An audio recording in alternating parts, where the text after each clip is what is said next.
नमस्ते। Very good morning to all of you.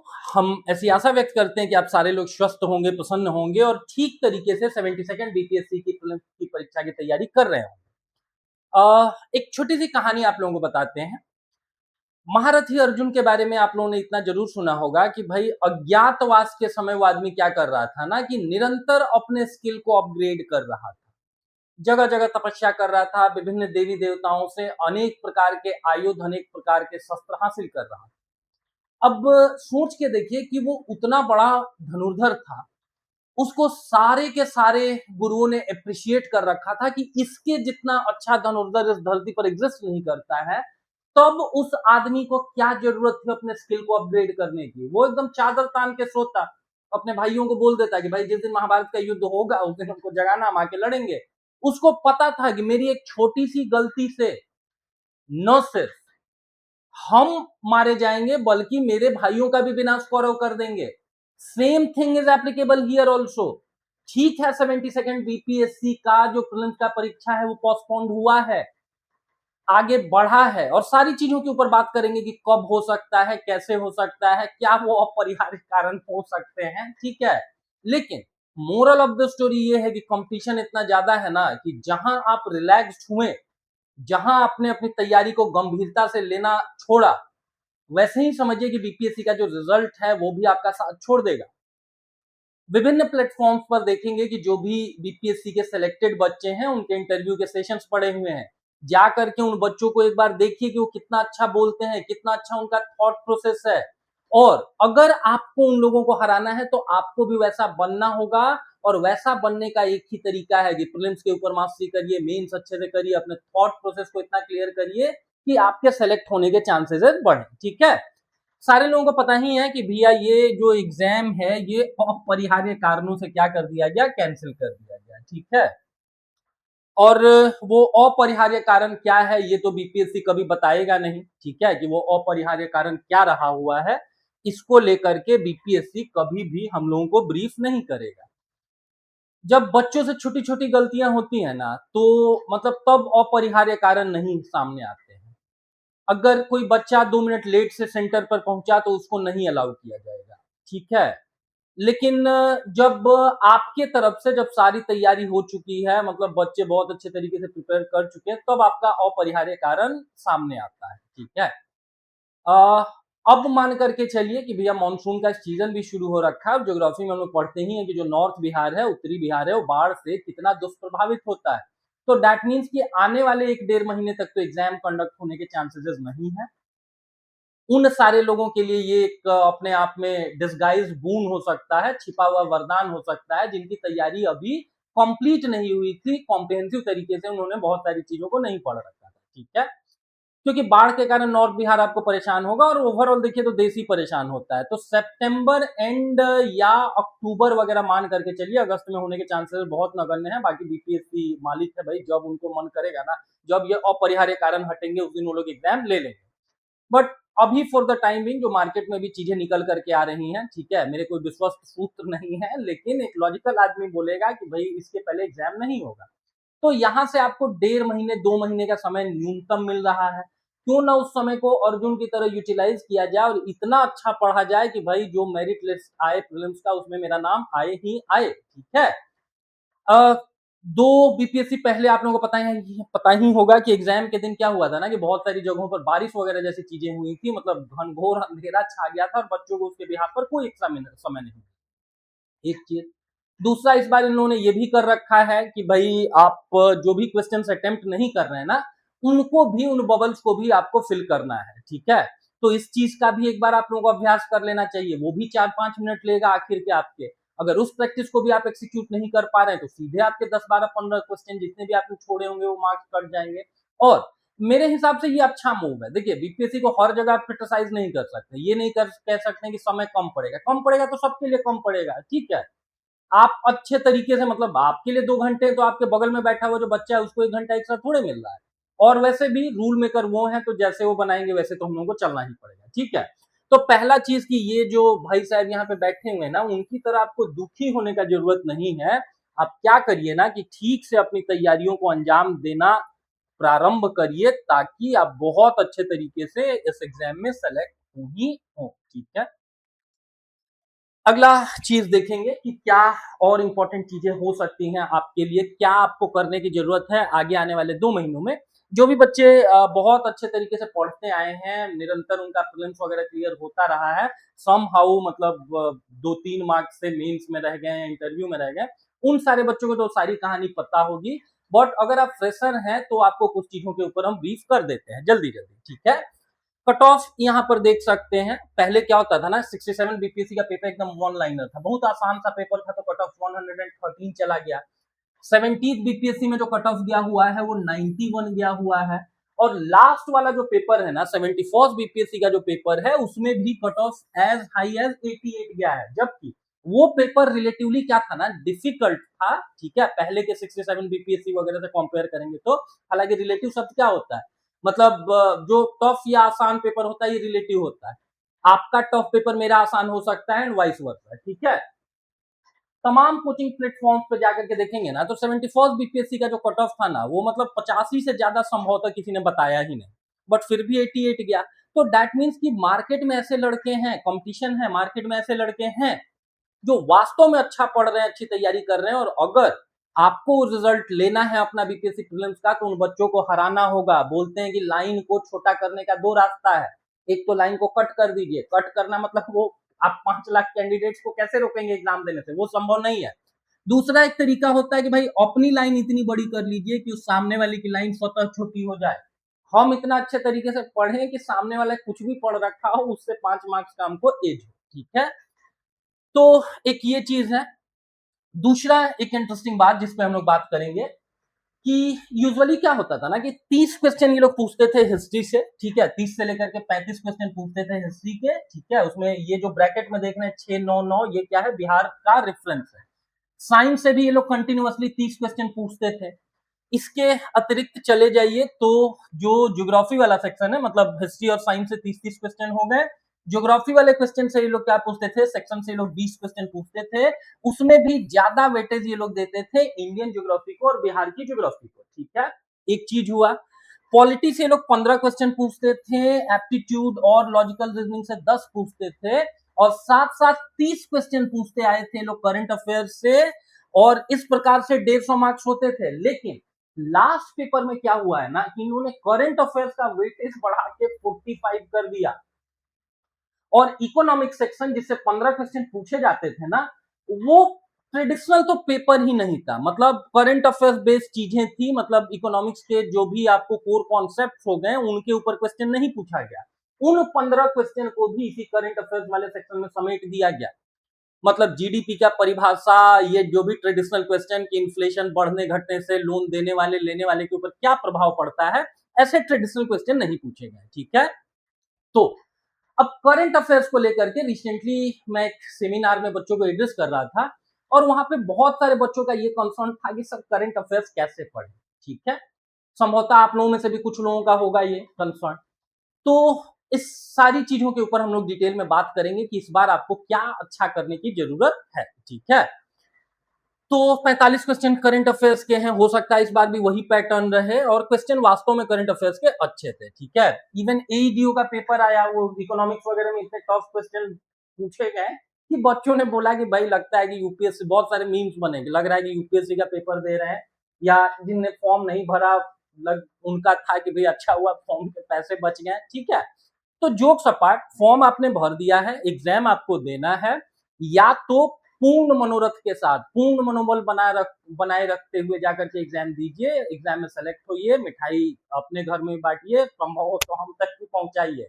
और नहीं तो कि एग्जाम कब होगा कैसे होगा उसी में पड़े रहिए, अपना भी समय नष्ट करिए, अपने परिवार के जो आपके रिसोर्सेज हैं, फाइनेंशियल रिसोर्सेज हैं, उनको भी एग्जॉस्ट करिए। हालांकि कहना नहीं चाहिए, बहुत सारे बच्चे वास्तव में मतलब प्रयास करते हैं, फिर भी समहाउ सेलेक्ट नहीं हुए तो क्या ही कर सकते हैं। बट फिर भी मेरा यही कंसर्न है कि भाई 2 महीना जो बचा हुआ है उसमें बड़े अच्छे तरीके से प्रिपेयर करिए, कोई इफ एंड बट की गुंजाइश मत रखिए अपने रिजल्ट में। ठीक है, कट ऑफ का निरंतर बढ़ना बताता है कि अब अच्छे बच्चे मार्केट में हैं, यूपीएससी के तरफ धीरे धीरे पैटर्न शिफ्ट किया जा रहा है। ट्रेडिशनल वन लाइनर क्वेश्चन से धीरे धीरे बीपीएससी ऊपर उठ रहा है, और इस चेंजिंग पैटर्न को अगर आप एडॉप्ट नहीं किए उस पेपर के ऊपर, अगर आपका जो आपको अनुशीलन है अगर वैसा अच्छा नहीं हुआ, एडेप्टेशन अच्छा नहीं हुआ, तो आप एग्जाम से बाहर हैं, ठीक है। अब देखिए करने की क्या जरूरत है, हर चीज करंट अफेयर से लेकर के हर चीज के ऊपर हम लोग ब्रीफली बात करेंगे। पहला चीज जानेंगे कि पहला बहुत सारे बच्चों का ये कंसर्न होता है कि कितने क्वेश्चन अटेम्प्ट करें, ठीक है। तो अब देखिए अगर लेट से एक सिचुएशन आपको बताते हैं, 130 क्वेश्चन लेट से आपने अटेम्प्ट किया, कलर थोड़ा अलग करते हैं, लेट से 130 क्वेश्चन आपने अटेम्प्ट किया और उसमें 100 क्वेश्चन आपके सही हुए, ठीक है, और 30 क्वेश्चन गलत हुए, तो गलत क्वेश्चंस के बिहाफ पर 10 मार्क्स आपके नेट कट जाएंगे। इसका मतलब 100 में से 10 घटा दीजिए तो 90 क्वेश्चंस आपके सही होंगे, ठीक है। तो इसका मतलब ये हुआ कि 130 क्वेश्चन अगर आप बना रहे हैं, जो कि एक अच्छा नंबर है, उसमें से 100 अगर आपने सही किए और 30 आपने गलत किया, इफिशियंसी भी देख सकते हैं कि अच्छा है। मतलब वन लाइनर पेपर नहीं होने से क्या होता है कि सारे क्वेश्चन आप सही नहीं कर सकते, कोई नहीं कर सकता, दुखी नहीं होना है कि दुनिया खत्म हो गया, तो न तब जाकर के आपके 90 मार्क्स आ रहे हैं। तो यकीन मानिए जो भी सेलेक्ट होने वाले बच्चे होते हैं ना, वो सेलेक्ट होने वाले बच्चे जो हैं उनमें से कोई आपके अगल बगल में रहते हैं तो उनसे पूछिएगा कि भैया या दीदी जो भी वो होंगी कि क्या आप 140 क्वेश्चन से कम अटेम्प्ट करते हैं। यकीन मानिए कोई नहीं करता है, सेलेक्ट होने वाला कोई बच्चा इससे कम अटेम्प्ट नहीं करता है।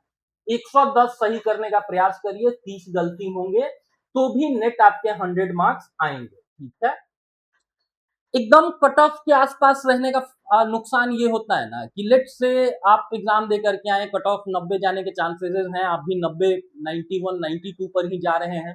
ओएमआर सीट में कभी कभी कुछ कुछ गलतियां होती हैं, मशीन कई बार चीजों को रीड नहीं करता है, तो वैसे में क्या होता है कि भाई फिर आप डिलेमा में रह जाते हैं, अंतर्द्वंद में फंसे रह जाते हैं कि मेरा रिजल्ट होगा नहीं होगा, मेंस पढ़े नहीं पढ़े, और प्रीलिम्स और मेंस के बीच में उतना गैप तो होता नहीं है, मेंस भी आपको पढ़ना है। तो यही कारण है कि I will be strongly suggesting कि 110 क्वेश्चन सही करने का प्रयास करिए, 140 क्वेश्चन अटेम्प्ट करिए, 100 नंबर 2-4 नंबर एक साल ला लेंगे ना तो रिलैक्स होंगे। ठीक है ये मार्क्स आपको मेंस में नहीं जुटेगा, लेकिन बहुत रिलैक्स तरीके से आप एग्जाम की तैयारी कर पाएंगे। दूसरा, अगर आप वास्तव में 100 नंबर ला रहे हैं तो दैट मीन्स कि आपका बहुत अच्छे से आपने पढ़ा है, फिर वही इंफॉर्मेशन आपको मेंस में हेल्प कर देगा, ठीक है। तो प्रयास करना है कि 140 क्वेश्चन के आसपास अटेम्प्ट करिए और उसमें से इतना अच्छा इफिशियंसी रखिए कि 110 क्वेश्चन मेरे सही हो। अब बात उठता है कि 110 क्वेश्चन कैसे सही लेकर के आए, ठीक है। तो इसके ऊपर भी हम लोग हर टॉपिक के हिसाब से चीजों को देख रहे होंगे।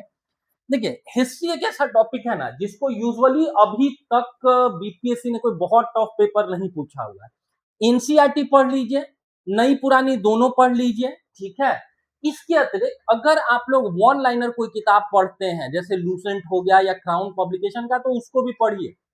100 पन्ने में आपको तमाम दुनिया भर के फैक्ट्स एक जगह पर कंपाइल करके दे देना भी इतना आसान नहीं है, उन दोनों किताबों की यही क्रेडेंशियल्स हैं। लेकिन केवल लूसेंट या केवल क्राउन के भरोसे नहीं बैठेंगे कि यही क्राउन पब्लिकेशन की किताब मेरे सर पर ताज रख देगी, बीपीएससी का संभव नहीं है, ठीक है। एनसीईआरटी बेस्ड कंटेंट पढ़ेंगे। अगला चीज की प्रयास करिए कि जैसे अभी हम लोगों ने देखा कि 30 क्वेश्चन ये लोग पूछ रहे हैं, ठीक है। 30 क्वेश्चन में प्रयास करिए कि 27 क्वेश्चन आप सही करें, बिकॉज हिस्ट्री ये लोग वास्तव में आसान पूछते हैं, ठीक है। तो 27 क्वेश्चन आप सही कर सकते हैं, आई फॉर्मली बिलीव। आखिर में हम लोग करंट अफेयर्स भी देख रहे होंगे जो आपका सबसे बड़ा कंसर्न होता है। अब करंट अफेयर्स इस बार देखा आप लोगों ने कि 45 नंबर ऑफ क्वेश्चंस हैं, 45 नंबर ऑफ क्वेश्चंस पूछे गए हैं, पहले 30 पूछे जाते थे। इसका मतलब इसका वेटेज जो है वो अचानक से बढ़ा है। और लास्ट जो मैं सेमिनार अटेंड कर रहा था वहां बहुत सारे बच्चों का यही कंसर्न था कि करंट अफेयर्स कैसे तैयार करें, ठीक है। अब समझिएगा कि इसमें साइकोलॉजिकल गेम क्या है, मनोवैज्ञानिक गेम क्या है। पहला चीज तो ये कि जैसे लेट से अगर आपने पिछली बार भी प्रीलिम्स दिया था, उसके पिछली बार भी दिया था, तो हिस्ट्री आपको बहुत आता होगा, पॉलिटी बहुत आता होगा, आर्टिकल आपके सारे फिंगर टिप्स पे याद होंगे आपको, ठीक है। इकोनॉमिक्स के बेसिक चीजें आपको आती होंगी, साइंस आपको अच्छे से आता होगा। लेकिन करंट अफेयर भैया हमारे आपके घर में नहीं बनता है, कोई इंटरनेशनल समिट हमारे आपके घर में ऑर्गेनाइज नहीं होता है। This is the exact reason कि करंट अफेयर बहुत वास्ट है। गोस्वामी तुलसीदास जी एक लाइन लिख करके गए, हरि अनंत हरि कथा अनंता, कहूं सुनहु बहु विधि सब संता। भगवान विष्णु अनंत है, उनकी कहानियां अनंत है। सिमिलरली करंट अफेयर भी बहुत वास्ट है और इसको कवर करने का कोई एक सिंगल सोर्स हो ही नहीं सकता है। अगर सारे क्वेश्चन एडिटोरियल से आते, सारे स्पीडी से आते, सारे घटना सार से आते, सारे घटना चक्र से आते, तो सारे बच्चे वही पढ़ रहे होते। ठीक है, तो ऐसा तो है नहीं। तो इसीलिए यहां पर अगर आपको अच्छा स्कोर देखना है ना, तो अगर 45 अगर मान करके चलिए कि यही क्वेश्चन पूछा, उसी हिसाब से देख लीजिएगा। अगर आप 30 क्वेश्चंस भी सही करके ले जा रहे हैं ना, तो यकीन मानिए आपकी तैयारी बहुत अच्छी है। ठीक है, क्योंकि करंट अफेयर्स वो ट्रेडिशनल हिस्ट्री नहीं है, पॉलिटी नहीं है कि सब का सब आप सही करके ले जाएंगे। दूसरा चीज की मल्टीपल सोर्सेज से पढ़ने का प्रयास करेंगे, मल्टीपल सोर्सेज। ठीक है, मल्टीपल सोर्सेज कहने का मतलब ये हुआ कि जो भी करंट अफेयर्स आप पढ़ रहे हो, एडिटोरिया हो गया, घटना चक्र हो गया, घटना सार हो गया, स्पीडी हो गया, उनमें से किसी एक के ऊपर ओवर डिपेंडेंसी नहीं रखेंगे, उसको दूसरे वाले बुक से भी क्या करेंगे कि जरूर उसको आप मतलब कॉम्प्लीमेंट करेंगे। कम से कम 2 करंट अफेयर्स की मैगजीन तो जरूर पढ़ेंगे, संभव है तो तीसरा भी पढ़ लेंगे। ठीक है, अच्छा, वैसे मैगजीन्स में क्या होता है ना कि बहुत सारे जो क्वेश्चन होते हैं वो अनावश्यक होते हैं। अनावश्यक मतलब देखते ही होंगे कि आप ऐसे मैगजीन्स के ऊपर ही लिखा हुआ होता है कि ये बीपीएससी में काम आएगा, बिहार एसएससी में काम आएगा, रेलवे में काम आएगा, जरूरत पड़ा तो नासा के एग्जाम में भी काम आएगा। ठीक है, तो वो मल्टीपल एग्जाम्स को टारगेट करते हैं और हो सकता है कि उसमें से 50% जो कंटेंट है ना वो आपके काम का ही नहीं हो। ठीक है, तो अगर काम का ही नहीं होगा तो फिर आप उसको क्या कर सकते हैं, छाट सकते हैं। ऑफ कोर्स वैसे बच्चे जो जिनको बीपीएससी का ज्यादा अच्छा अंदाजा है, जिन्होंने 2-3 बार एग्जाम दे करके उन्होंने पैटर्न को पकड़ा हुआ है, पीवाईक्यू से वो एनालाइज कर पा रहे हैं, उनको पता होगा कि ऐसे क्वेश्चन पूछे जाएंगे या नहीं पूछे जाएंगे।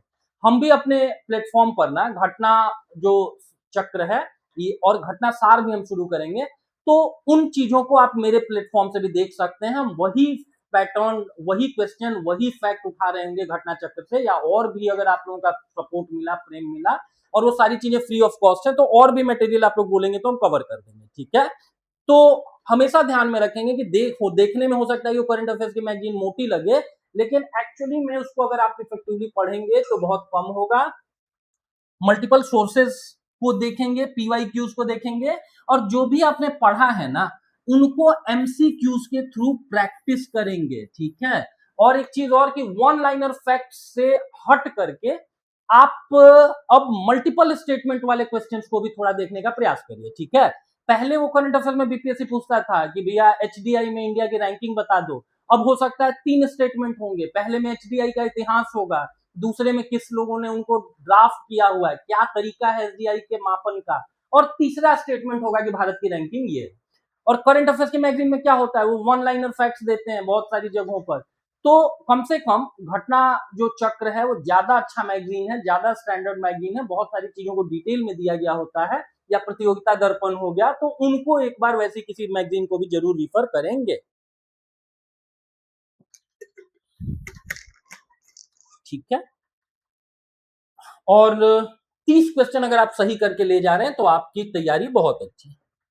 साइंस, फिर साइंस एक ऐसा सेक्शन है कि मैंने देखा हुआ है कि जो भी साइंस बैकग्राउंड के बच्चे नहीं होते हैं ना, वो लूसेंट या क्राउन पढ़ के रह जाते हैं। ठीक है, न्यूमेरिकल भी नहीं लगाते हैं, इस बार न्यूमेरिकल भी पूछे गए थे, आसान ही थे, F equal to M A तो किया ही जा सकता है, हाफ एम भी स्क्वायर भी किया जा सकता है, लेकिन साइंस वाला जो सेक्शन है उसको अब लूसेंट और घटना और आप घटना चक्र के सहारे नहीं छोड़ सकते हैं, थोड़ा एनसीईआरटी को भी पढ़ने का प्रयास करेंगे। आपका साइंस बैकग्राउंड है या नहीं है ये आपकी समस्या है, बीपीएससी की समस्या नहीं है। और यकीन मानिए लेट से 1000 सीटें हैं तो 10,000 वो प्रीलिम्स निकलवाएंगे, क्या 10,000 साइंस के ऊपर मास्टरी वाले बच्चे नहीं होंगे? तो यहां पे भी जो 30 क्वेश्चन पूछे जाएंगे ना, उसमें आई स्ट्रांगली बिलीव कि 22 से लेकर के 24 क्वेश्चन आप सही करने का प्रयास कर सकते हैं अगर आप साइंस बैकग्राउंड के हैं तो, और नहीं है तो 20 भी करेंगे चलेगा। बाकी सेक्शन से तब इतिहास में प्रयास करिए कि इतना अच्छा पढ़िए कि 30 आउट ऑफ 30 लाइए, 29 लाइए, मतलब अपना स्ट्रेंथ देख लेना होता है कि इस सब्जेक्ट के ऊपर हम बहुत कंफर्टेबल है और इसमें से एक भी क्वेश्चन गलत करने को हम अपनी पर्सनल बेइज्जती लेंगे। ठीक है, ये हो गया। पॉलिटी भी फिर वही कि सारे आर्टिकल वगैरह ठीक से देखिए, लक्ष्मीकांत जैसी स्टैंडर्ड किताब पढ़िए और बहुत सारे क्वेश्चंस को प्रयास में लाइए, अभ्यास में लाइए, तभी जाकर के आपका रिजल्ट होगा। एक और चीज बताते हैं, अभी के समय में ना डेली बेसिस पर कम से कम 500 एमसीक्यूज लगाइए और 2 सेट कम से कम आप किसी भी इंस्टीट्यूट का टेस्ट सीरीज, सारे के सारे टेस्ट सीरीज अच्छे हैं, उनमें से 2 सेट लगाइए और उन 2 सेट्स को लगा करके ना एक बार एनालाइज करिए कि भाई कहां कहां पर हम गलतियां कर रहे हैं। हो सके तो एक अलग कलर से आप मार्क करिए चीजों को कि ये गलतियां हम अक्सर करते हैं, लास्ट टाइम पे इन चीजों को हमको रिवाइज करना है। देखिए क्या हम आपको कहना चाह रहे हैं, लेट से महात्मा गांधी आपने पढ़ा, तो गांधी जी का जन्म कब हुआ था, ठीक है, राष्ट्रपिता कहते हैं उनको, राष्ट्रपिता की उपाधि किसने दी ये तो कभी आप भूलेंगे नहीं, लेकिन फिनिक्स आश्रम, नटाल आश्रम, इसकी कहानी, इसके स्टैब्लिशमेंट का ईयर, इसके स्थापना के वर्ष अगर आप भूल रहे हैं तो उसको हो सकता है आप अपने बुक में एक अलग कलर से मार्क कर लीजिए, ठीक है। नहीं तो रिवाइज करने जाएंगे तो आखिरी के 15 दिनों में भाई सारे सब्जेक्ट का सब फैक्ट रिवाइज नहीं किया जा सकता है। एक तरीके से अलग कलर अगर आप यूज कर लेंगे ना तो आप अपने लिए चीजों को सुविधाजनक बना लेंगे, आसान बना लेंगे, ठीक है। इकोनॉमिक्स आप लोगों ने देखा ही कि एईडीओ में क्या पूछा है, या बीपीएससी ने भी लास्ट वाले में अच्छे क्वेश्चन पूछे हैं, मल्टीपल स्टेटमेंट्स वाले क्वेश्चन पूछे जा रहे हैं। तो आप क्या करेंगे कि बेसिक अगर आपने पढ़ा हुआ है तो उसको अच्छे से पढ़ लीजिए, बजट और इकोनॉमिक सर्वे कर लीजिए, ठीक है, यूनियन का भी और बिहार स्पेशल भी। इसके अतिरिक्त लास्ट ईयर के डेटा को भी थोड़ा याद रखिए, बीपीएससी का एक टेंडेंसी रहा हुआ है कि वो पिछले ईयर के बजट का भी जो भी बेसिक डेटा है उसको एक बार जानेंगे, तब जाकर के इस सेक्शन में भी आप मान के चलिए कि 10 क्वेश्चन आउट ऑफ 15 कर सकते हैं, ठीक है। और लास्ट जो ईयर का पेपर था वो तो हम लोगों ने बात किया है कि सारी के सारी चीजें करंट अफेयर्स में जोड़ करके पूछ दी गई, ठीक है। तो इकोनॉमिक्स अक्सर बच्चों को ट्रिकी लगता है, लेकिन अगर इन्हीं सारी चीजों को ठीक तरीके से किया जाए तो आप क्या कर सकते हैं कि इसके ऊपर मास्टरी ला सकते हैं। और दूसरा ये भी चीज ध्यान में रखेंगे कि भाई ये भी अगर बहुत डायनेमिक पेपर पूछा गया तो ये भी करंट अफेयर्स जैसा ही तब इसका हाल भी होगा, मतलब इसमें भी 100% ऑब्जेक्टिविटी के साथ। ज्योग्राफी अच्छा पढ़ेंगे तो सबका सब सही कर लेंगे, पॉलिटी अच्छा पढ़ेंगे सबका सब सही कर लेंगे, लेकिन इकोनॉमिक्स भी अगर डायनेमिक पेपर पूछा गया तो सारे के सारे क्वेश्चन आप सही नहीं कर पाएंगे। लेकिन घबराने की जरूरत नहीं है, ये आप बिहार में इकलौते ऐसे नहीं होंगे, बहुत सारे बच्चों का सेम कंसर्न होगा, ठीक है। तो घबराना नहीं है, जो भी बेस्ट प्रयास परमात्मा ने जो भी हम लोगों को ब्रेन दिया हुआ है उसको ऑप्टिमम यूटिलाइज करने का प्रयास करेंगे। ज्योग्राफी के 20 क्वेश्चन पूछते हैं, अगर डिटेल में पढ़ सकते हैं तो सारी 6 से लेकर के 12th क्लास तक की एनसीईआरटी पढ़ लीजिए, नहीं पढ़ सकते हैं तो 11th एंड 12th क्लास का जो भी ज्योग्राफी की 4 एनसीईआरटी होती हैं उनको बड़े अच्छे तरीके से पढ़िए, एक चीज। मल्टीपल पीवाईक्यूज का अभ्यास करिए, दूसरा चीज। और बिहार स्पेशल हम लोगों ने देखा था ना कि बिहार स्पेशल जो बिहार का अलग से ज्योग्राफी है, इससे 6 से लेकर के 8 क्वेश्चन पूछे जा रहे हैं, तो 40% तो वेटेज यही छुपा हुआ है ना। तो जो भी स्टैंडर्ड किताब, वो घटना चक्र हुआ या जो भी आप पढ़ते आए हैं उसी सोर्स से, इम्तियाज अहमद साहब की किताब हो गई, जो भी सोर्स आप पढ़ रहे हैं उसको क्या करेंगे कि बार बार अभ्यास करेंगे, और अगर संभव हुआ तो किसी दूसरे सोर्स से भी आप रिफर करेंगे। आई स्ट्रांगली बिलीव कि ये भी एक ऐसा सेक्शन है ट्रेडिशनल जिसमें 16 से लेकर के 18 क्वेश्चन तक आप कर सकते हैं, ठीक है, अगर आपने अच्छे तरीके से पढ़ रखा है तो। Quantitative aptitude and logical reasoning, ठीक है, क्यूए एंड लॉजिकल रीजनिंग। अब देखिए बहुत से बच्चे जो साइंस बैकग्राउंड के नहीं होते हैं, मैथ्स बैकग्राउंड के नहीं होते हैं, वो मान करके चलते हैं कि भाई इस सेक्शन में हम तो कुछ नहीं कर पाएंगे, हम हिस्ट्री इतना अच्छा पढ़ेंगे कि उसी में बहुत अच्छा परफॉर्म कर देंगे। तो ऐसे फूल्स पैराडाइज से बाहर निकलने का प्रयास करिए। फूल्स पैराडाइज एक फ्रेज होता है जिसका मतलब होता है बेवकूफों के स्वर्ग में रहना। बेवकूफों के स्वर्ग से तुरंत चालाकों के स्वर्ग में अवतरित होंगे महाप्रभु। और ध्यान रखेंगे कि भाई आपका हिस्ट्री अच्छा है तो बिहार में सबका हिस्ट्री अच्छा है, सबका पॉलिटी अच्छा है, कम से कम 5-6 क्वेश्चन यहां से भी सही करने का प्रयास करेंगे, जैसे और कुछ नहीं तो टाइम एंड डिस्टेंस हो गया, ठीक है, वो ट्रेन वाले क्वेश्चन हो गए।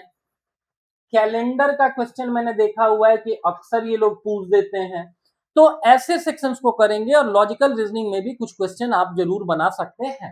क्वेश्चन का लेवल बहुत आसान होता है, अगर आपने ठीक ठाक तरीके से पढ़ लिया तो 9-10 नंबर कहीं नहीं गए हुए हैं। और अगर आप मैथ बैकग्राउंड के नहीं है ना बाबू, तो भी प्रयास करिएगा कि इतना मतलब रूम से प्रैक्टिस करके जाइए, ऐसे कॉमन टॉपिक्स को करके जाइए कि 5-6 क्वेश्चन तो हम जरूर सही कर लें, ठीक है। 5-6 क्वेश्चन मेरे कहीं भी नहीं जाए, ठीक है। तो ये कुछ कहानी थी। अब देखिए, हो सकता है यहाँ पे लिख देना बहुत आसान है, हमको पता है। हो सकता है कि वास्तव में पेपर इतना डिफिकल्ट हो कि इसमें 7 ही आए, इसमें 8 ही आए। लेकिन हो सकता है कि कोई सेक्शन इतना आसान हो जिसमें आपका स्कोर बढ़ जाए, ठीक है। तो इन सारे मार्क्स को भी अगर आप फटाफट जोड़ेंगे ना, लेट से कि आपने हिस्ट्री में 27 क्वेश्चन सही कर रखे हो, करंट अफेयर्स में आपने 30 सही किया हुआ हो, ठीक है, तो 27 30 57 हो गए। यहाँ अगर आपने 22 क्वेश्चन सही कर लिए तो 79 हुए, ठीक है। पॉलिटी में लेट से 15 क्वेश्चन में से आपने 12 सही किए, 91 हुए, ठीक है। यहाँ से सही करेंगे तो 100 हुए, और यहाँ सही करेंगे तब 110 हुए, ठीक है। तो वही हम आपको बार बार बताना चाह रहे हैं कि भाई इतना आसान नहीं है। यहां पर लिख देने से वहां पर एग्जाम में आपके मार्क्स नहीं आएंगे। आपको अपने लिए प्रयास करना होगा, और अगर प्रयास करना होगा तब क्यों आप सोए हुए हैं, क्यों सुस्त पड़े हुए हैं कि जब एग्जाम होगा तब देखा जाएगा। अभी से तुरंत पढ़ना शुरू करिए, अभी से अच्छे से पढ़िए, चीजें बहुत अच्छी होंगी। एक तरीके से अगर आपकी तैयारी बहुत अच्छी अभी तक नहीं थी, तो एक तरीके से परमात्मा ने आपको 2 महीने गिफ्ट कर दिए, तो 2 महीनों को चिंता करने में क्यों व्यर्थ कर रहे हैं। बोलते हैं चिंता और चीता में ज्यादा अंतर नहीं होता है, ठीक है। तो इतने अच्छे तरीके से और अपने वीकर सेक्शंस को आइडेंटिफाई करिए। जैसे करंट अफेयर सबका कंसर्न होता है, हम तो लास्ट सेमिनार में कम से कम 6-7 बच्चों ने पूछा कि करंट अफेयर्स का क्या करना है। तो इसी तरीके से मल्टीपल सोर्सेज को रिफर करेंगे, थोड़ा standard one liner current affair से ऊपर उठने का प्रयास करेंगे। आप एमसीक्यूज के थ्रू प्रैक्टिस करके देखेंगे कि ठीक हम पढ़ रहे हैं या नहीं पढ़ रहे हैं। डेली 2 सेट कम से कम अगर आप नहीं लगा रहे हैं ना, क्योंकि सारे कोचिंग इंस्टीट्यूट के आपको टेस्ट सीरीज तो आ रखी है मार्केट में, तो यहां से 2 पेपर कम से कम डेली लगाइए। और उस पेपर को न सिर्फ लगाइए, उसमें नंबर मत जोड़िए कि मेरे 80 आ रहे हैं कि 100 आ रहे हैं। उस पेपर के आधार पर एनालाइज करिए कि अरे वाह, ये एक बड़ा अच्छा सा फैक्ट था जो हमको नहीं आता था, ठीक है। तो इसी तरीके से पढ़ रहे होंगे, चीजें बड़ी अच्छी होंगी। अपनी क्षमताओं के ऊपर भरोसा रखेंगे। लूसेंट चाहे तो पढ़ सकते हैं, क्राउन पढ़ सकते हैं, बिहार स्पेशल को थोड़ा वेटेज देंगे, बिहार एक परिचय इम्तियाज अहमद साहब की किताब पढ़ेंगे, थोड़ा थोड़ा न्यूज़पेपर भी पढ़ना शुरू कर सकते हैं, ठीक है, अगर समय है तो। लेकिन अगर आपको लगता है कि नहीं, इसके कारण प्रीलिम्स मेरा हैम्पर हो जाएगा, प्रीलिम्स ही नहीं निकलेगा, तो मेंस की बात ही छोड़ दीजिए, तब इस आइडिया को ड्रॉप किया जा सकता है, ठीक है। अगर आपको ये वीडियो अच्छा लगा तो एक बार आप सब्सक्राइब कर सकते हैं। हालांकि बोलने का फायदा नहीं है, क्योंकि जिनको करना होगा वो कर लेंगे, ठीक है, और जिनको नहीं करना होगा वो मेरे बोलने से भी नहीं करेंगे, ठीक है। तो नहीं भी करेंगे चलेगा, लेकिन आप क्या करिए कि ठीक से प्रयास करिए, ठीक से पढ़िए। 2 पेपर डेली एमसीक्यूज लगाइए, 2 पेपर डेली टेस्ट सीरीज लगाइए, वो किसी भी कोचिंग इंस्टीट्यूट का हो, सारे के सारे इंस्टीट्यूट के पेपर अच्छे हैं। दूसरा चीज कि 500 एमसीक्यूज लगाइए और उसमें अपनी गलतियां आइडेंटिफाई करिए। तीसरा चीज एनसीईआरटी बेस्ड कंटेंट पढ़िए। चौथा चीज केवल वन लाइनर फैक्ट से ऊपर उठिए, केवल वन लाइनर फैक्ट मत पढ़िए, वो जमाना गया, गॉन आर द डेज। एक बड़ा अच्छा सा गजल है ना, विच सेज कि गुजर गया वो जमाना, कहें तो किससे कहें, रकीब कौन हुआ ये मुकाम किसका था। तो जमाना गुजर गया सर। वो 67 बीपीएससी में क्या होता था ना कि वन लाइनर फैक्ट पूछे जाते थे। अच्छे तरीके से पढ़िए, माता पिता के प्रति, ईश्वर के प्रति आभार व्यक्त करिए, और परमात्मा ने चाहा और आपकी मेहनत रही, ठीक है। परमात्मा के चाहने से भी ज्यादा इंपॉर्टेंट, अगर आपकी मेहनत रही तो मेरिट लिस्ट में आपका नाम जरूर आएगा। धन्यवाद, राधे राधे।